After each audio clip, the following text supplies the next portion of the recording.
Bom dia, pessoal. Bom dia nessa linda quarta-feira. Bom dia, sejam todos bem-vindos, paz e bem. Bom dia, queridos irmãos, que sejam bem-vindos. Uma ótima estudo de hoje. Bom dia, turminha querida. Bom dia, bom dia. Com muita alegria. Bom dia, com muita alegria, sim, muito amor no coração para essa manhã tão abençoada. Então vamos. Hoje nós vamos falar, né, da Vinha de Luz, capítulo 68, no campo. Ele é baseado, então, o Emmanuel pegou um versículo 38 do capítulo 13 de Mateus, em que uma partícula só, né? Ele continua falando de outras coisas, mas o Emmanuel pegou essa passagem, o campo é o mundo, ok? E aí ele vai comentar. Jesus tem o seu campo de serviço no mundo inteiro. Nele, naturalmente, como em todo campo de lavoura, há infinito potencial de realizações, com faixas de terra excelente e zonas necessitadas de arrimo, corretivo e proteção. Por vezes, após florestas dadivosas, surgem charcos gigantescos, requisitando drenagem e socorro imediato. Ao lado de montanhas aureoladas de luz, aparecem vales envolvidos em sombra indefinível. Troncos retos alteiam-se junto de árvores retorcidas. Galhos mortos entram em contraste com grandes frontes verdes repletas de ninhos. A gleba imensa do Cristo reclama trabalhadores devotados, que não demonstrem predileções pessoais por zonas de serviço ou gênero de tarefa. Apresentam-se muitos operários ao Senhor do trabalho diariamente, mas os verdadeiros servidores são raros. A maioria dos tarefeiros que se candidatam à obra do Mestre não seguem além do cultivo de certas flores. Recuam à frente dos pântanos desprezados, temem os sítios desertos ou se espantam diante da magnitude do serviço, recolhendo-se a longas e ruinosas vacilações ou fugindo das regiões infecciosas. Em algumas ocasiões, costumam ser hábeis horticultores ou jardineiros. No entanto, quase sempre repousam nesses títulos e amedrontam-se perante os terrenos agressivos e multiformes. Jesus, todavia, não descansa e prossegue aguardando companheiros para as realizações infinitas em favor do reino celeste na terra. Reflete nesta verdade e enriquece as tuas qualidades de colaborações, aperfeiçoando-as e intensificando-as nas obras do bem indiscriminado e ininterrupto. Perdão, apertei sem querer. É certo que não se improvisa um cooperador para Jesus. Entretanto, não te esqueças de trabalhar dia a dia na direção do glorioso fim. Muito bem. Estamos aqui, então, com o texto do Emmanuel, né? Para a gente poder discutir um pouquinho e conversar um pouquinho a respeito. Eu gostaria que a gente começasse a nossa reflexão hoje tentando ver um pouco das palavras utilizadas por Emmanuel. Bem, ele não precisou, como eu te falei antes, se a gente pegasse todos do versículo, né, o versículo 38, assim, o campo é um mundo e a boa semente são os filhos do reino e os joios são os filhos do maligno. Né? Aí o Emmanuel pegou exclusivamente essa passagem, o campo é o mundo. Aí eu fiquei refletindo um pouco sobre o que é campo. Né? Porque falar o campo é o mundo, bem, vamos lá. Aí eu olhei num dicionário, evidentemente, eu adoro olhar no dicionário, e campo tem vários significados, né? Assim, mas basicamente campo, ele pode ser um terreno plano, né? Ele pode ser área cultivável, né? Então, Emmanuel, eu entendi que ele tratou a palavra campo no sentido de ser uma área cultivada, utilizando sempre a analogia, ele vai falar lá na frente, quando se refere à lavoura, daquela máxima que nós encontramos no Evangelho de semear e colher, né? Local de semeadura e colheita. Então, o mundo é local de semeadura e colheita. Ok, o campo é o mundo. Agora, vamos pensar na acepção de mundo, né? O que é mundo? A gente, por ser mais simples, nós vamos entender que o mundo seria a Terra. O que a gente pensa, o mundo é a Terra, os países, o mar, a Terra, né? O mundo tem a concepção de tudo, de todas as coisas, de todos os lugares, de todas as dimensões. Eu acho, pensando nessas analogias as imagens que o Emmanuel utiliza para poder expressar os seus pensamentos, ou para fazer as interpretações que ele traz dos versículos, ou para trazer a sua mensagem, as suas reflexões, eu acho que ele quer dizer um campo, ele fala em campo como área a ser cultivada, onde, e quando eu cultivo, eu tenho uma atuação, eu tenho um ato, eu tenho um movimento, né? Então, a área cultivada, o cultivar é um movimento de plantar, de colocar ideias, de colocar coisas, e o mundo, a concepção de todas as dimensões de onde nós atuamos. Não é verdade? Então, campo é o campo magnético, é o campo fotográfico de se ler, é o campo de futebol, é o campo onde se planta, é o campo do trabalho, é o campo familiar, né? É o campo das ideias, é todo o mundo, são todas as dimensões onde nos é disponibilizado atuarmos. Então, ele diz que para Jesus, né, o campo é o mundo. Agora, veja, ele não está dizendo que o campo é o mundo para Jesus. O campo é o mundo, o mundo é o local onde nós devemos atuar, porque Jesus, a representatividade de Jesus para nós é de exemplo. A representatividade de Jesus é de mostrar o caminho, de dizer como atua. Então, a gente não pode dizer que para Jesus o campo é o mundo, embora ele tenha dito. Ele tenha dito o seguinte, que se o mundo é o campo para Jesus, o mundo é o campo para nós. Porque o que Jesus veio nos fazer como mestre é apontar-nos o caminho para nosso crescimento, para nossa evolução, para nossas conquistas como espíritos eternos. Nós, como espiritistas, né, nós já temos a concepção da continuidade da vida e nós já entendemos que a nossa expressão somática, a nossa encarnação, é uma ferramenta necessária, é a ferramenta no sentido de ser a expressão máxima, né, de possibilidades de crescimento no nosso espírito eterno. Fala-se muito assim da vida real, né? A vida real é a plenitude do espírito, que nós estamos construindo. E como nós fazemos isso? Através das nossas ações, dos nossos atos, né? No campo. E nesse campo. E esse campo qual que é? É o mundo. Então, se pensarmos nessa expressão, o campo é o mundo, né? Se nós pegarmos outros conceitos que nós temos trabalhado ao longo de nossas reflexões.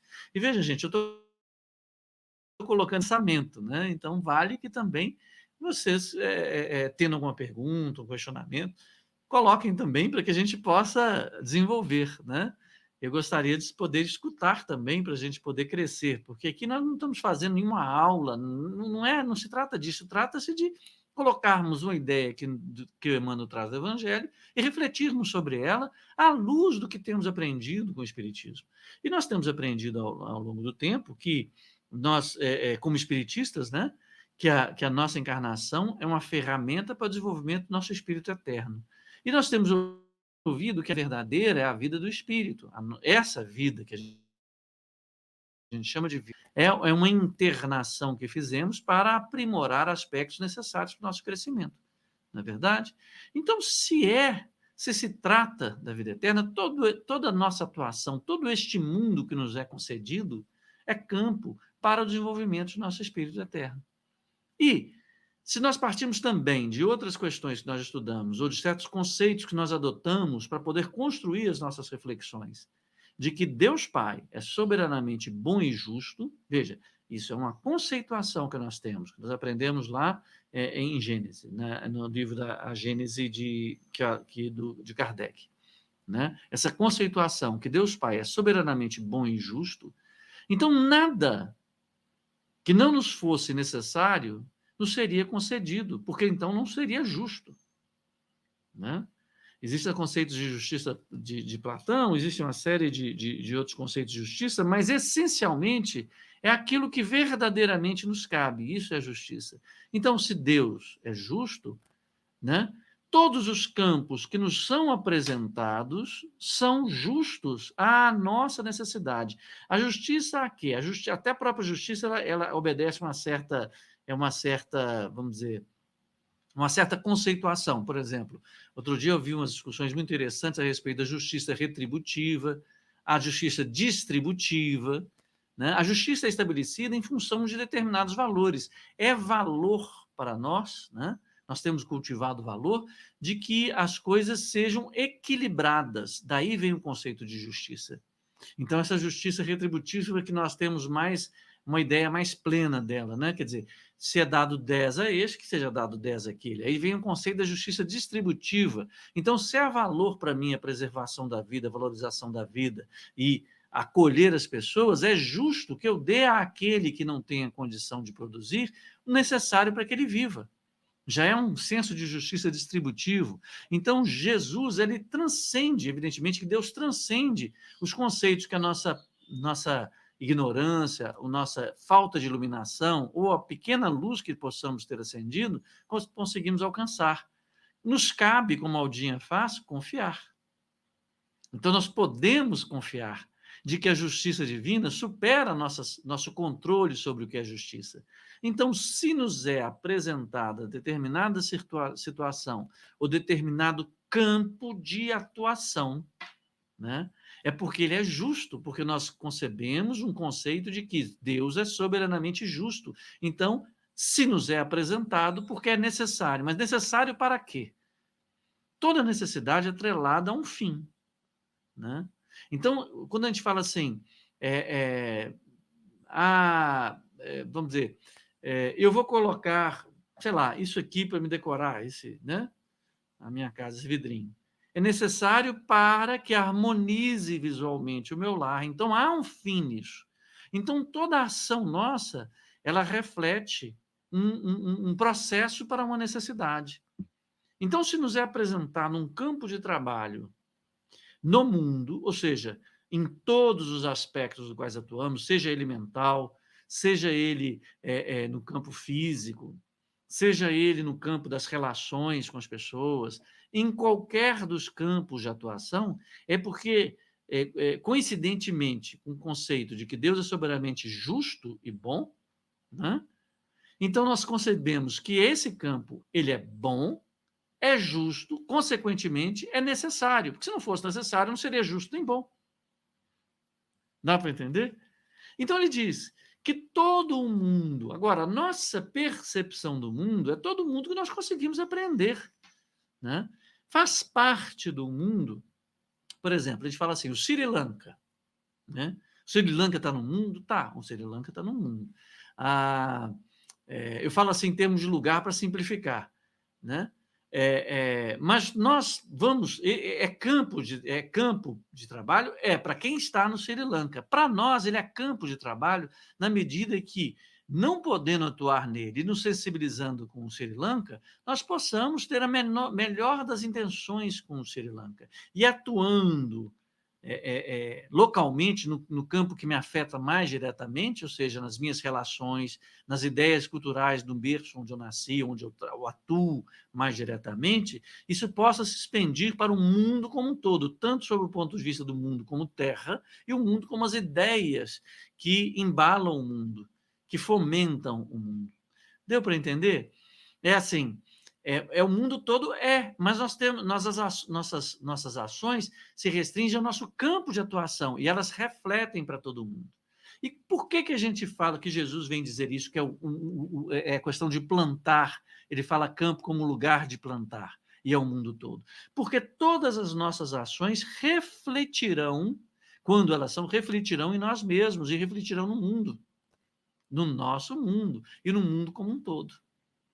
Vamos seguir um pouco em frente, que eu vou, vamos dizer assim, amadurecer um pouco essa reflexão para a gente entender um pouquinho mais. Vamos lá para ver se a gente consegue. Vocês me perdoem se eu pareço ser meio complicado, mas não, eu estou querendo estabelecer uma ideia para que a gente possa se identificar nessa ação.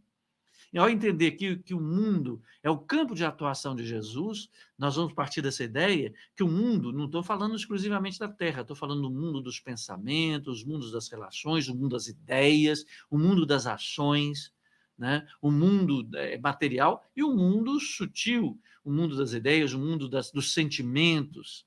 Né? Tudo isso são locais de plantação e são todos interligados. O mundo das dimensões, não é isso? Então, o que ele veio dizer? Jesus tem seu campo de serviço no mundo inteiro. Então, olha, aquilo que nós estamos falando.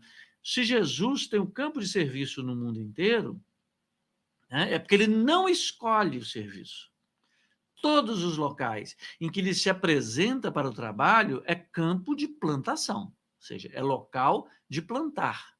Aí cabe a Jesus, como exemplo de atuação, então todo mundo, o mundo inteiro, é nosso campo de atuação. Mas é todo o mundo inteiro que nós temos condição de acessar, que nos é permitido acessar.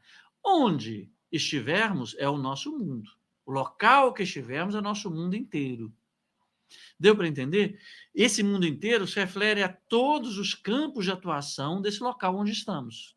Se estamos em família, o campo das nossas atuações é essa família, mas é o campo também, não é só o campo do, vamos dizer assim, material, do quarto onde fico, da sala onde estou, mas o campo das relações que eu tenho das pessoas da minha casa, o campo das ideias que eu propago dentro desse lugar onde eu estou, o campo das escolhas que eu faço, o campo é onde eu planto a harmonia dos objetos, a harmonia das minhas expressões, do domínio, quer dizer, tudo que me envolve é meu mundo.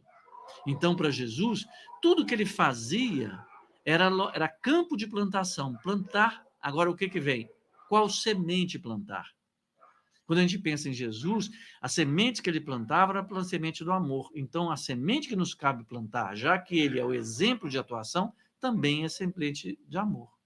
Aí ele continua, nele, naturalmente, como em todo campo de lavoura, ou seja, local de plantação, né, há infinito potencial de realizações, com faixas de terra excelente e zonas necessitadas de arrimo. Arrimo é auxílio, corretivo e proteção. Então, veja, essa é uma questão que ele levanta, que é muito interessante, e aí Jesus, como nosso exemplo, nosso guia, exemplo, fazermos, ele nos aponta para que façamos como ele diz, eu sou o caminho, eu sou a verdade, né? Ele percebe, e nós também então podemos perceber, que há campos onde a terra é excelente. Mas veja, a terra às vezes é excelente para determinada semente. A terra propícia, nutrida, úmida, ela é feita para determinada semente. Então, se nós plantarmos, como Jesus plantou, o amor, florescerá o amor. Agora, existem terras que não são úmidas, não são ricas, não têm os sais necessários, que a gente vai plantar e muito provavelmente não vai florescer. Né? Então, necessita o quê? Necessita de arrimo, de auxílio. Então, nós temos que tratar essa terra. Então, talvez, o que nós vamos fazer não é plantar a semente do amor, ela tem a outra configuração. Tem uma configuração de auxílio.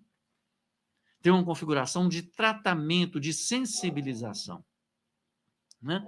Então, veja, o que ele está colocando que é muito interessante é o seguinte, que como é que eu vou plantar? Como é que vai ser minha atuação, minha reação? Veja, isso é muito interessante quando ele fala necessidade de arrimo, de auxílio, corretivo e proteção. Em alguns campos, a gente chega e ele está preparado para receber, às vezes, essa semente que nós levamos muito tempo cultivando. Alguns campos não estão preparados. Então, o que a gente faz? Nós temos duas formas de agir. Nós temos a forma, e ele fala para agirmos como Jesus, ele é nosso exemplo. E o que Jesus fazia, então, a cada lugar? Ele atuava segundo a necessidade do campo onde ele estava plantando, para poder fazer florescer. Né? Por que ele fazia isso? Porque nós temos duas percepções, e a percepção que nós fazemos mais comum é o seguinte, a gente se agir com egoísmo. Como é que a gente age com egoísmo? A gente chega, observa aquele campo no mundo em que estamos e dizemos o seguinte, como vou me servir desse campo?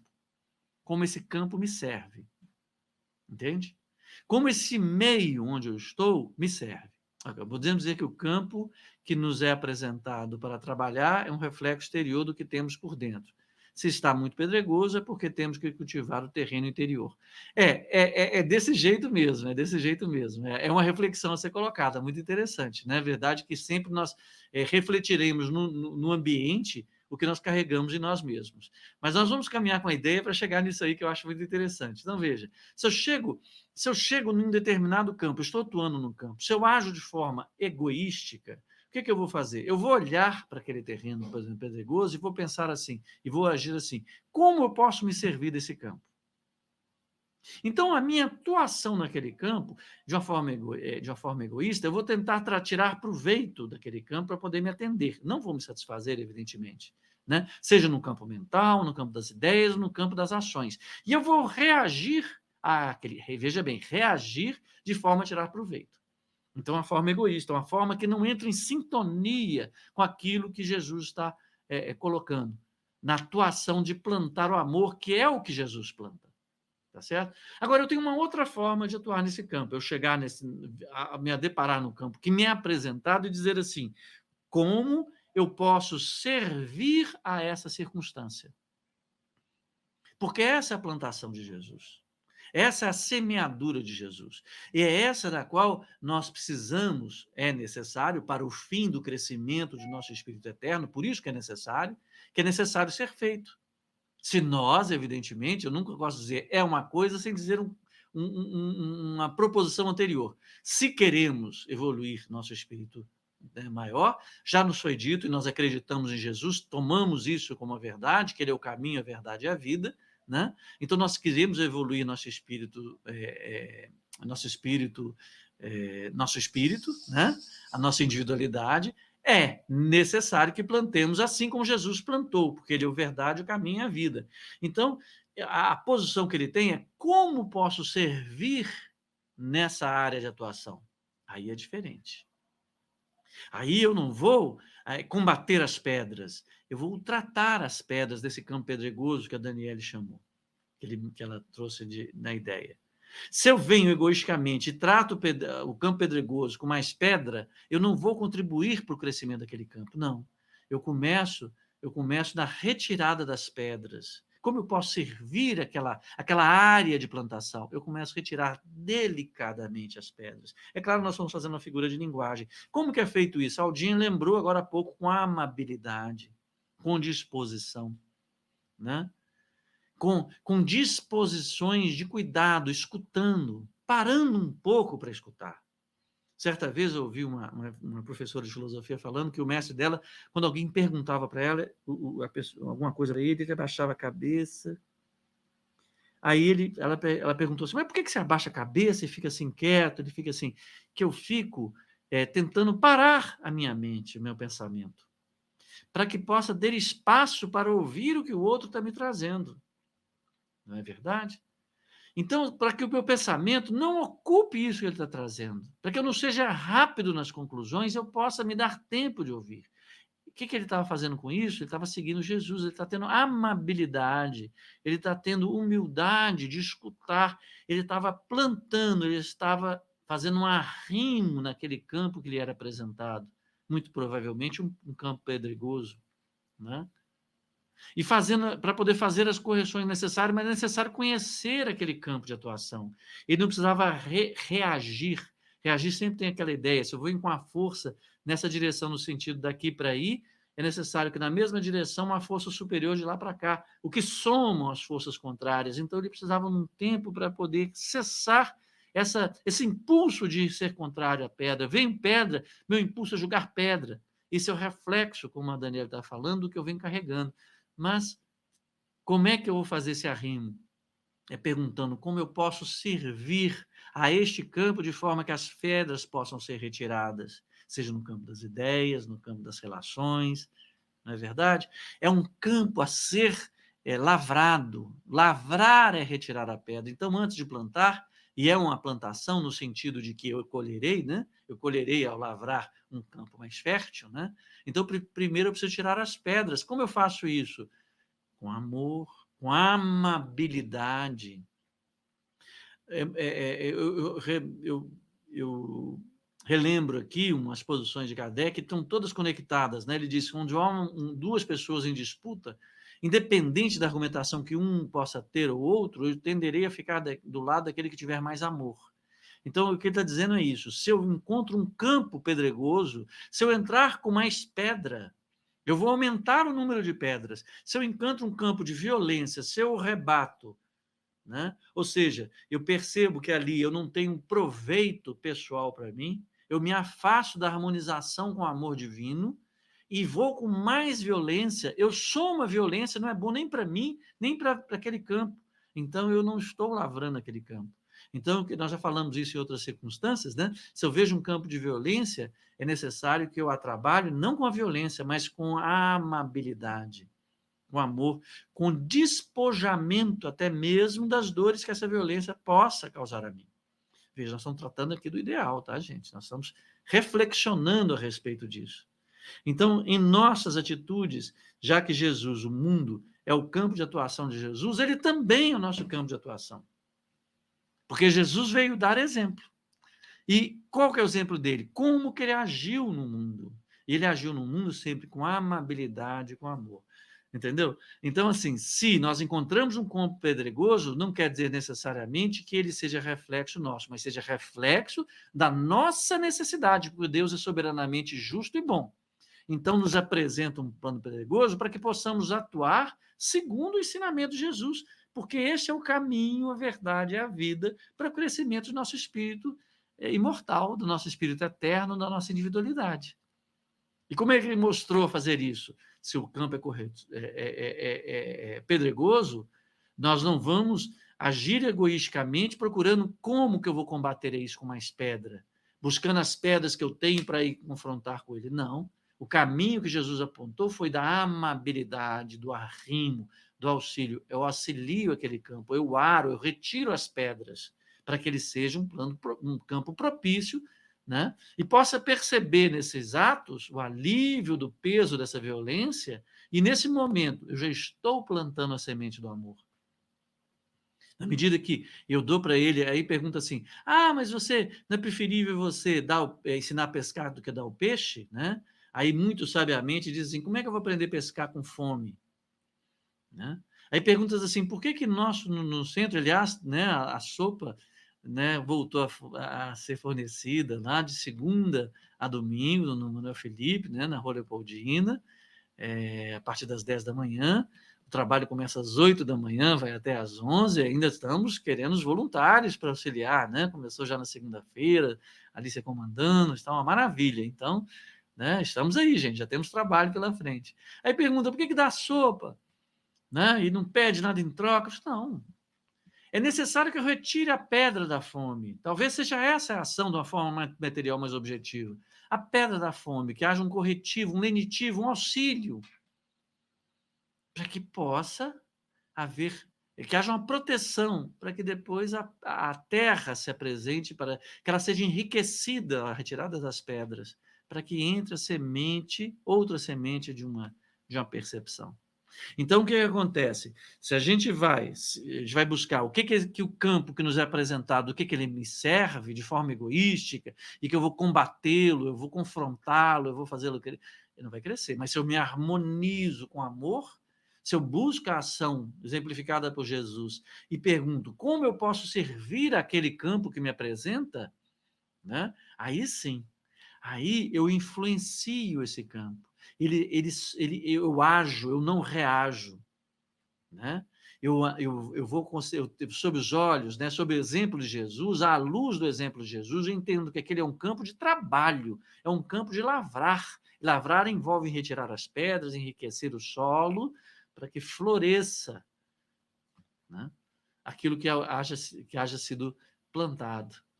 Não é verdade? Aí vamos voltar lá. Aí o Emmanuel continua. Por vezes, e aí vem aquela história, né? Ele está contando exatamente essa história. Por vezes, florestas dadivosas, ou seja, cheio de dádivas para a gente, né?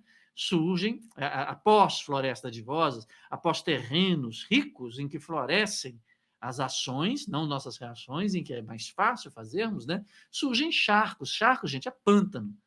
Pântano quer dizer água parada, lugar onde a água é estagnada, né? A água estagnada se espalha, onde não floresce aquela coisa salobra, né? Gigantesco, requisitando drenagem e socorro imediato, aquilo que eu estava falando antes. Pode ser que a gente encontre floresta cheia de frutos maravilhosos, cheia de ninho, maravilhoso. Ali vai ser, é muito tranquilo, é que nem você andar na. Eu digo assim que deve ser muito bom. Imagina você ficar andando, assim, estar num lugar lá que você tem assim, Fausto, Alda convivendo no mesmo lugar, Lícia, né? Essas belezuras, a Cátia, a Patrícia. Olha que maravilha. Floresta da Divosa.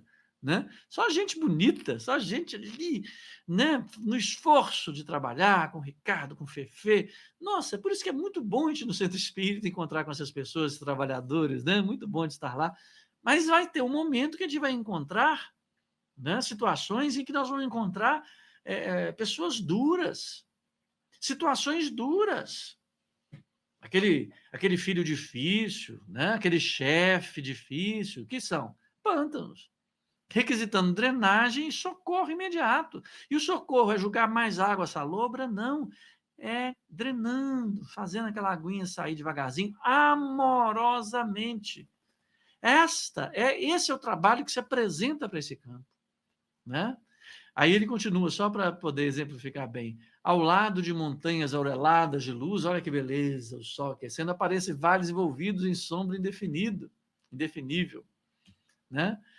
Troncos retos, olha que coisa interessante, alteiam-se, ou seja, destacam-se, né? Alteia-se a ficar mais alto, junto de árvores retorcidas, galhos mortos entre em contrastes com frondes verdes, repletas de ninhos. Né? A gleba é a mesma coisa de terreno para plantio, ou seja, a mesma coisa que campo, lugar onde você tem que atuar, vamos entender. É importante que nos harmonizemos com a ideia do amor para agirmos e não apenas reagirmos, no mesmo diapasão, né, dos galhos mortos, no mesmo diapasão dos vales sombrios, no mesmo diapasão dos charques. Né? Nós agimos no mesmo diapasão da violência. Isso é reagir violência. Não, nós temos que agir em outro patamar, em outro padrão. Né? Olha só, a gleba, o terreno para plantio imensa do Cristo. Por que é do Cristo? Porque ele é o nosso mestre em todo lugar. É lugar de trabalho, como para ele foi. Não do Cristo, reclama trabalhadores devotados que não demonstrem predileções pessoais por zonas de serviço ou zonas de tarefa, ou gênero de tarefa. Apresentam-se muitos operários ao Senhor do trabalho diariamente, mas os verdadeiros servidores são raros. Olha que interessante. Aquilo que nós estávamos falando. A maioria dos tarefeiros que se candidatam à obra do mestre não seguem além do cultivo de certas flores, recuam à frente dos pântanos desprezados, temem os sítios desertos ou se espantam diante da magnitude do serviço, recolhendo-se a longas e ruinosas. Ruinosas é que faz cair, ruir, que desgasta, que fere, que machuca, que não sustentam, que não fazem crescer. São as coisas longas e ruinosas, vacilações. Né? Ou fugindo das regiões infecciosas. Então, veja, o que ele vem dizendo? Dizendo assim, da importância para o nosso crescimento, que é o que nós tentamos fazer na compreensão, né, que o Espiritismo veio nos ajudar na interpretação do Evangelho, da necessidade do nosso aprimoramento, né, de aquisição de aprimoramentos para o nosso espírito eterno. No entanto, o que acontece com a gente? Diante das pedras do terreno que nos é apresentado, seja no campo das ideias, seja no campo, nós apresentamos nossas sensibilidades, nossas irritações, o que refletem as nossas fragilidades, né? E nós dissemos, trabalhar com isso, embora tenha sido apresentado a circunstância para mim, né? Isso eu não quero, isso eu não gosto. Não, eu prefiro, sei lá, prefiro cuidar de florzinha. Mas tem pedra aqui para tirar para plantar mandioca. É isso que está se apresentando para você.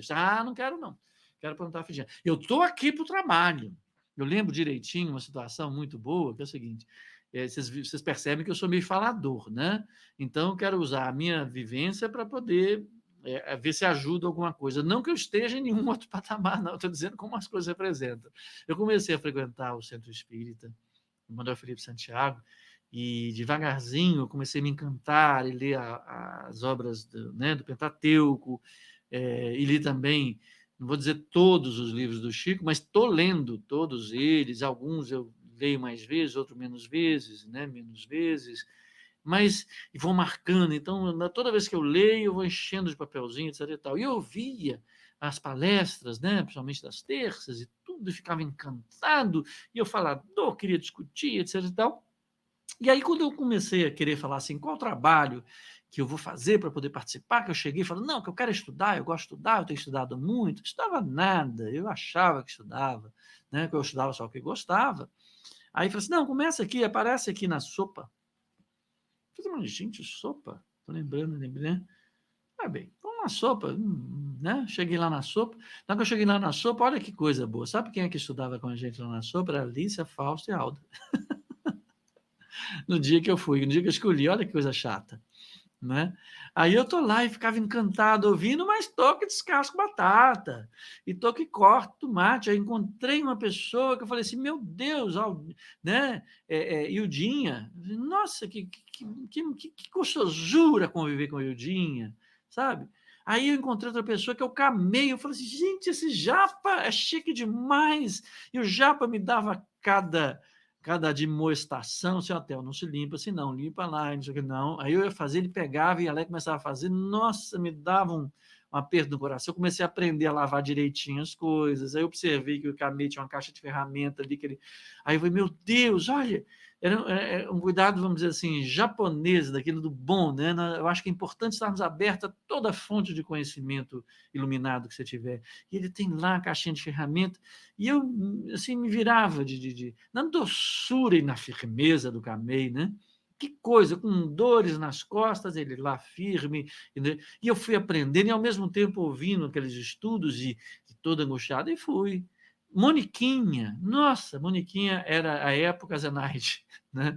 Uma firmeza. Aí um belo dia a Moniquinha falou assim comigo, olha, vai para a quarta, porque na quarta-feira nós distribuímos roupas tem muitos homens, e fica difícil, precisa ter um homem. Eu falei assim, eu sou homem, eu vou lá falar com os homens e tudo. Quem disse? Chegava lá para falar, falava, dá licença. Chegava a Monique, pode sair daqui, aqui não pode, não sei o que. Ela era muito mais homem do que eu no trato das coisas. Mas eu falei, mais um aprendizado, né? Fora a beleza das coisas que eu via. E aí começamos a estudar, né? Lendo sempre um trechozinho, começamos a estudar, e eu comecei a fazer oração. E aí começou o tratamento do Topitencourt, que a Márcia foi uma das pioneiras, né? Márcia, uma gracinha. E aí era gente, sumiu o nome agora, Alfredo, eu falava, o Alfredo, querido Alfredo, que lia lá em cima. Então eu acabava de fornecer a sopa e tal, eu subia lá para o salão e começava a dar pitaco, era Alfredo e Renato, eu dava pitaco, belo dia o Alfredo não foi mais, estava eu lá falando, feito para os cotovelos, e comecei a falar, mas levaram anos para que esse caminho se delineasse. Talvez houvesse, eu penso aqui comigo, né, sem largar da sopa, demorou muito para que, como cresceu muito o tratamento do Dr. Pittencourt das quartas-feiras, começou a exigir muita gente, eu precisei ir para o passe, e a própria gleba direcionou as necessidades que eram feitas para mim. Eu conto isso para vocês para dizer o seguinte, olha que trabalho maravilhoso de retirada que eu considero, não estou dizendo que o campo esteja pronto, né? Mas muita coisa já me foi plantada, já foi lavrada. A necessidade que eu tinha de tirar as pedras, na descascar cebola, em observar um Camei, de observar uma Moniquinha, de observar uma Ildinha, para a gente poder caminhar, porque senão eu já chegava no primeiro dia e já queria ter as flores lá. Maravilha de flores, mas cadê a pedra sendo retirada, que foi necessária descascar a cebola? Assim como o André Luiz, depois eu revi isso em André Luiz, que eu achei maravilhoso, que eu sou médico e vou trabalhar aqui na regeneração. Não, você pega uma vassoura e vai varrer no chão, que essa sua medicina não vale nada. Todos aqueles meus supostos conhecimentos, né, que eu tinha, que eu pensava, que envolvia, não eram nada. Hoje não são nada. O que vale assim, é o que Emmanuel traz, e essas reflexões nós fazemos juntos. Essas sensações boas que podemos carregar. Eu mesmo não represento nada. Demora Mas a gente um dia, e eu quero chegar nesse ponto, e é por isso que eu acho que é interessante a gente entender que o campo é o mundo para todos nós. A cada lugarzinho que a gente chegar, seja no campo das ideias, das relações, onde quer que seja, e não ficar escolhendo, mas dizer como eu posso servir a este campo que me é apresentado. Se eu percebo que ele é um campo pedregoso, né, que eu não trate com pedras, mas que eu venha fazer o arrimo de retirar as pedras, que eu venha lavrá-lo. Como eu posso servi-lo? Né? Se eu sou capaz de harmonizar com o amor de Jesus, com o amor do mundo, com o amor, toda ação, não reação, toda ação no bem que eu tiver interferirá neste campo. Talvez seja isso que ele precise agora, né? Talvez eu não precise colocar nada no charque, mas drenar a sua água, essa loba, né? Essa é a questão que ele colocando. E olha, toda vez que que nos apresenta um campo, e é o que Emmanuel vem dizer, que eu acho importante, só voltando lá, olha só, recuam à frente dos pântanos desprezados, né? Porque ninguém quer coisa fedorenta, né? Temem os sítios, lugares desertos, ou se espantam diante da magnitude do serviço, esquecendo, às vezes, gente, que Deus é soberanamente bom e justo, e embora o serviço seja grande, ele é na medida exata, ele se apresenta para você, é na medida exata da sua necessidade, e se há uma necessidade é porque há um objetivo, e seu objetivo é crescer como espírito eterno. Então ele não é grande, ele pode ter uma magnitude que lhe apresente talvez grande, mas é na sua medida. Né? Agora, diante disso, se eu me recolho, se eu recuo, ele fala ruinosas vacilações. Por que é ruinosa? Porque quando eu vacilo diante da seara que se apresenta, do campo, da gleba que me apresenta, e eu vacilo, isso me ruína. Ruinar quer dizer que destrói as minhas bases, não me faz crescer. O vacilo não me dá sustentação, ruína. Ruinoso, aquilo que desgasta, que cabe, que enfraquece, e aí eu não tenho pé para crescer, né? Porque eu vou fugir das regiões, das regiões, como é que ele coloca aqui? Das regiões infecciosas. Se há uma infecção, ela deve ser tratada. Em algumas ocasiões, costumam ser hábeis horticultores e jardineiros, no entanto, quase sempre repousam nesses sítios e amedrontam-se perante os terrenos agressivos e multiformes, né? Imagina, eu estou falando de mim, não que eu seja nenhum exemplo maravilhoso de nada, não. Eu estou querendo ver se eu busco, coisa que nós todos vamos fazer na vida, né? Buscar as nossas próprias experiências, relação com essas coisas que nós buscamos refletir e entender como aprendizado. Vamos dizer assim, houve um momento em que eu cheguei e falei, gente, para que eu estou aqui? O que adianta eu ficar cortando aqui? Tá bom, dá alimento, né? Dá comida para esse pessoal, mas o pessoal folgado, fica brigando. Eu pensava as mulheres que chegavam brigando com os meninos recém-nascidos. Uma vez eu vi dando um tapa, eu assustei com isso, né? Dando um tapa no recém-nascido, né? Mas eu não conseguia entender a linguagem material que eles tinham, né? Eu julgava, sempre julgando, né? Mas eu queria o conforto de tratar de assuntos filosóficos profundos e não conseguia vivenciar ou santificar aquele descascar da batata, né? No momento que, de certa forma, devagar, na observação de um camei, né? Não sei, eu não tenha conseguido isso plenitude, não. Estou no esforço, viu, gente? Eu estou colocando da minha vivência para dizer alguma coisa. Do camei, da Ildinha, da Moniquinha, né? Do Fausto. E comecei a olhar, eu comecei a perceber, devagarzinho, comecei a baixar a cabeça, igual aquele mestre daquela filósofa falando, abaixando, para poder barrar os meus pensamentos, a minha crítica, a minha necessidade de estar certo, para poder dar tempo de entender isso. Retirar as pedras e não somá-las. Me encher de amor para desconsiderar as argumentações, as minhas razões e deixar que o campo em que eu tenho que atuar, porque ele me foi apresentado, eu retirasse as pedras, descascasse as batatas. Era isso que me era pedido. Era esse o campo que me apresentava. Esse enriquecimento do meu campo interno a ser tratado era necessário ser enriquecido para que a semente do amor crescesse. Aí eu sempre conto isso, porque eu acho que para mim foi um ponto muito interessante que mudou, e eu acho que mesmo que eu não seja nenhuma belezura, né, contando isso aqui, mas para mim teve uma representatividade, serve pedagogicamente. Certa vez no Natal, são coisas femininas, de cuidar das coisas muito bonitinhas, eu tento desenvolver esse lado feminino. Eu já falei que um dia eu vou evoluir bastante como espírito e nascer mulher, porque precisa ser bem evoluída para ser tão feminina, né? Aí estava lá, entrou a Monique havia nos alertado de que as mães dos comensais ali, principalmente homens meio sem lar, buscando trabalho aqui e ali, jovens fortes, mas assim, vivem com mochila nas costas, muito que frequentam lá na sopa, sabe? E um deles entrou meio assim e sentou num canto ali, num lugar que não devia, no chão, assim, num canto, né? E lugar inapropriado, eu estava no meu papel de chegar e falar assim, olha, você não pode sentar aqui e tal. Eu falei, ai, meu Deus, por que ele senta aqui? Sabe aquela... Quer dizer, eu já vi ali aquele charque, né? Já vacilei ruinosamente naquela situação difícil, sombrio, de ter que falar com o moço que nem cheira muito bem, que é uma situação meio difícil, né? Eu lá, assim, ai, meu Deus, vou ter que ir lá falar ao moço. Aí eu cheguei para o moço, eu me abaixei assim, estiquei a mão para ele, não dava nem para ouvir, estava muito barulho. Aquele moço levantou o rosto, olhou para mim, e eu assim com a mão, ele não me pegou na mão, ele pegou como se pega, trapezista, que eu falo, né? Que reconhece auxílio e pega no auxílio. Pegou assim em mim e eu puxei, né? Para levantar. Não é que eu puxei para levantar, ele veio e me deu um abraço. Me deu um abraço, estava chorando, sabe? E agradecendo, chorando e agradeceu.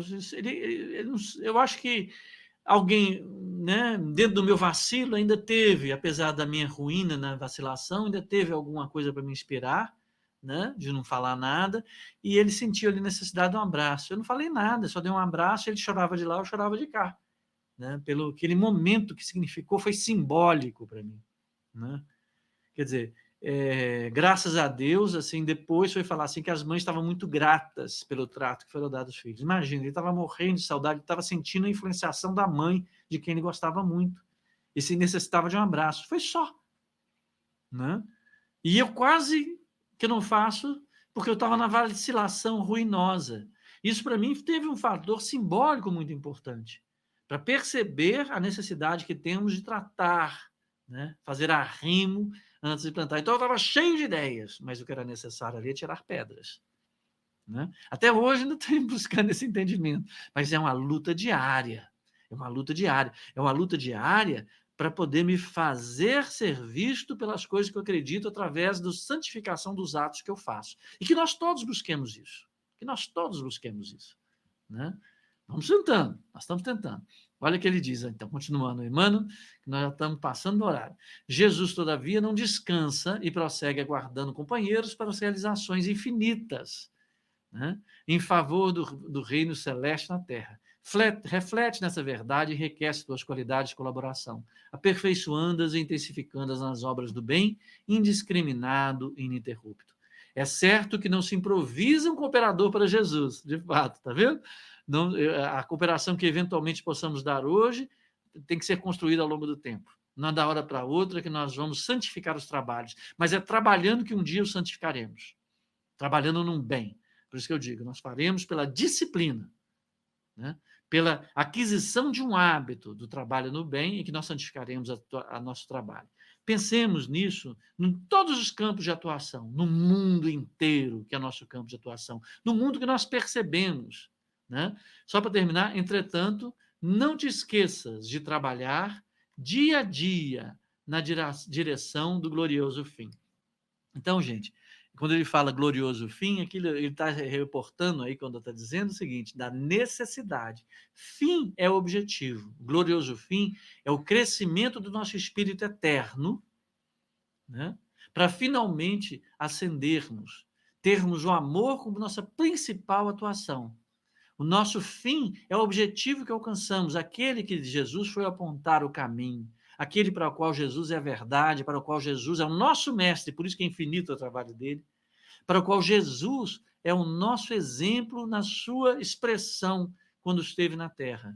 O nosso Cristo, o nosso mestre, Jesus. Então, por isso que é necessário porque nós elegemos esse fim.